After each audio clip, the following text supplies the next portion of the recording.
ಆಡಳಿತಕ್ಕೆ ಹೆಸರುವಾಸಿಯಾಗಿರುವ ಕರ್ನಾಟಕ ವಿಧಾನಮಂಡಲವು ಈ ಬಾರಿ ಕಾಮನ್ವೆಲ್ತ್ ಪಾರ್ಲಿಮೆಂಟರಿ ಅಸೋಸಿಯೇಷನ್ನಿನ 11ನೇ ಭಾರತ ವಿಭಾಗದ ಸಮ್ಮೇಳನವನ್ನ ನಮ್ಮ ಸಿಲಿಕಾನ್ ಸಿಟಿ ಬೆಂಗಳೂರಿನಲ್ಲಿ ಆಯೋಜನೆ ಮಾಡ್ತಾ ಇದೆ.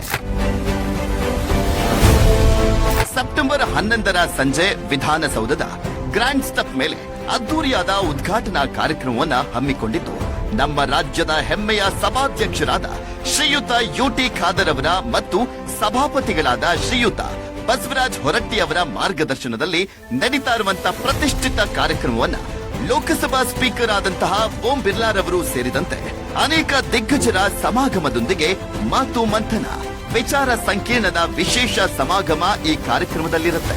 ಕರ್ನಾಟಕದ ಇತಿಹಾಸದಲ್ಲಿ ಪ್ರಪ್ರಥಮ ಬಾರಿಗೆ ರಾಷ್ಟ್ರೀಯ ಮಟ್ಟದ ಸ್ಪೀಕರ್ಗಳ ಸಮ್ಮೇಳನವು ದಿನಾಂಕ 11ರಿಂದ 14ರವರೆಗೆ ಬೆಂಗಳೂರಿನಲ್ಲಿ ನಡೆಯುತ್ತಿರುವುದು ಅತ್ಯಂತ ಸಂತೋಷ. ಈ ಕಾರ್ಯಕ್ರಮದ ಯಶಸ್ಸಿಗೆ ತಮ್ಮೆಲ್ಲ ಸಹಕಾರವನ್ನು ಯಾಚಿಸುತ್ತೇನೆ. ಇದೇ ಸೆಪ್ಟೆಂಬರ್ 12 ಮತ್ತು 13 ಬೆಂಗಳೂರಿನ ತಾಜ್ ವೆಸ್ಟ್ ಎಂಡ್ ನಲ್ಲಿ ಭಾರತ ಕೇಂದ್ರ ಸರ್ಕಾರದ ಸ್ಪೀಕರ್ ಸೇರಿದಂತೆ ವಿವಿಧ ರಾಜ್ಯ ಸರ್ಕಾರಗಳ ಸಭಾಪತಿಗಳು ಮತ್ತು ಸಭಾಧ್ಯಕ್ಷರು ಈ ಸಮ್ಮೇಳನದಲ್ಲಿ ಭಾಗವಹಿಸಲಿದ್ದಾರೆ. ಜನತಾಂತ್ರಿಕ ಮೌಲ್ಯಗಳು, ಉತ್ತಮ ಆಡಳಿತ ಮತ್ತು ಜಾಗತಿಕ ಸಹಕಾರಗಳನ್ನ ಉತ್ತೇಜಿಸುವ ಈ ಕಾರ್ಯಕ್ರಮ ಒಂದು ಜನತಾಂತ್ರಿಕ ಮೌಲ್ಯಗಳ ಹಬ್ಬ. ಇಂತಹ ಕಾರ್ಯಕ್ರಮ ನಮ್ಮ ನೆಲದಲ್ಲಿ ನಡೀತಾ ಇರುವುದು ನಮ್ಮೆಲ್ಲರ ಹೆಮ್ಮೆ.